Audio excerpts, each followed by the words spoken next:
2007, our planet passed a milestone never before achieved. More people lived in urban areas than in rural parts of the world. Today, this is up to 56%, and it is expected that by 2050, up to 70% of the global population could reside in urban areas. These areas are growing first and foremost due to our rising population. It took from the beginning of time until 1804 for the world to pass 1 billion people. In only 216 years since then, our population has skyrocketed, and today we are about to pass 8 billion people worldwide.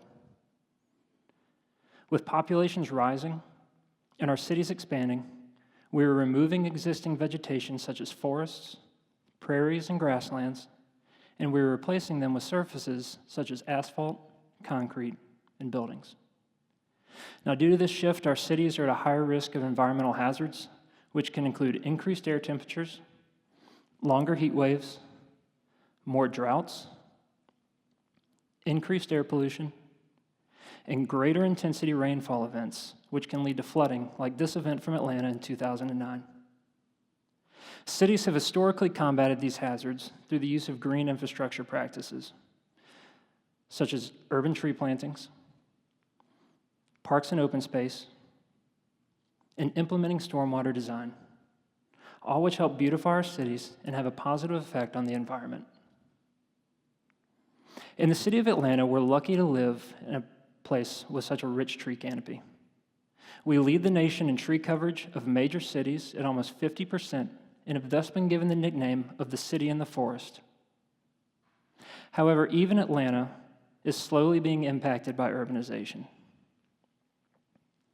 We are removing our existing vegetation, and we are losing space for replanting efforts.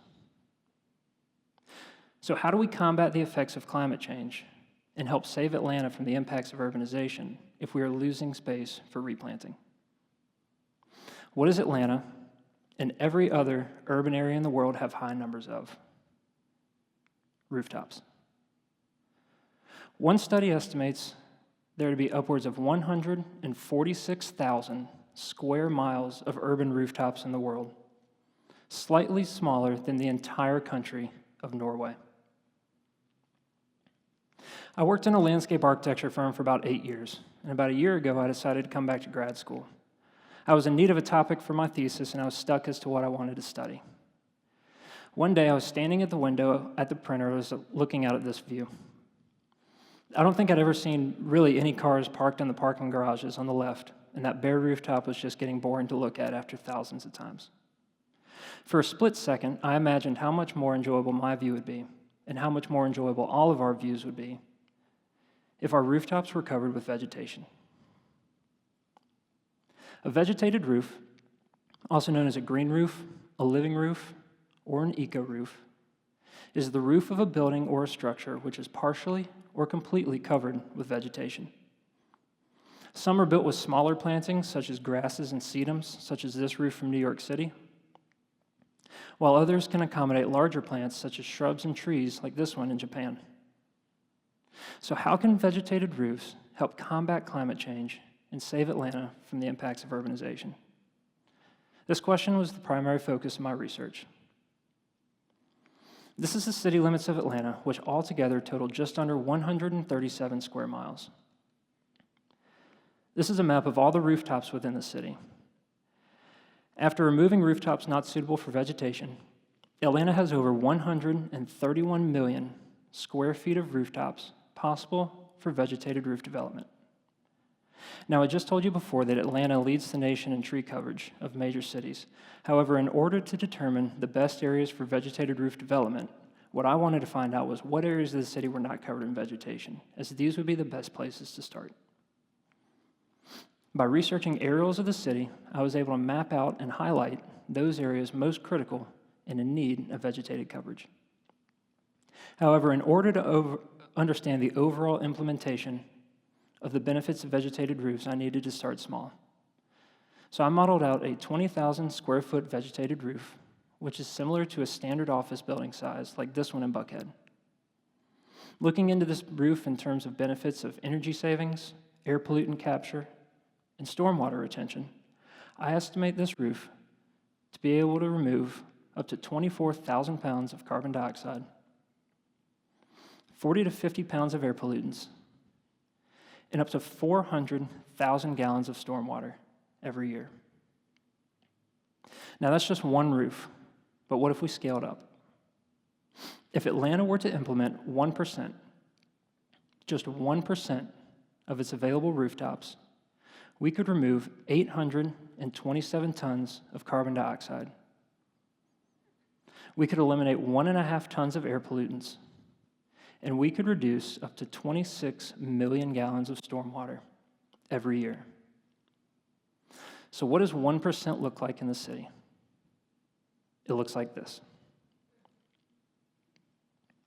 If Atlanta were to implement just 1% of its available rooftops, the city would account for almost 25% of the total vegetated roofs implemented in the United States and Canada every year combined.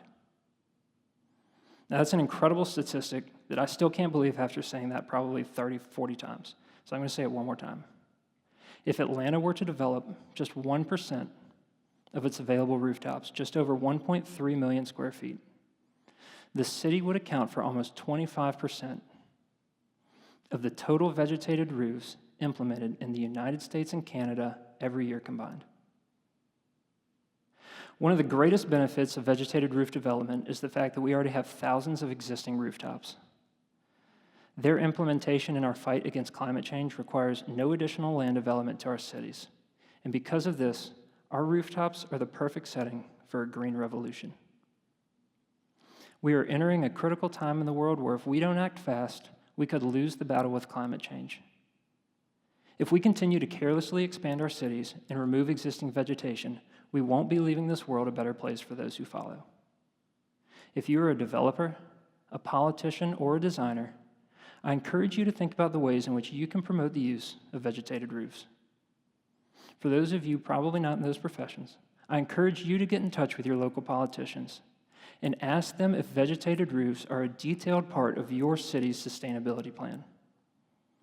Ask them what they plan to do to promote the use of vegetated roofs within their jurisdictions, and ask them how you can help spread the benefits about vegetated roofs. Now, just a second ago, I showed you what a small amount of the city would be impacted if we developed just 1% of available rooftops. But what if we took it even further? What if we developed 10, 25, 50? What if we developed 100% of available rooftops with vegetated roofs? What if we made Atlanta a global leader in sustainability? It's time to make this vision a reality, and it's time Atlanta becomes not just known as the city in the forest, but also the city under the sedums. Thank you.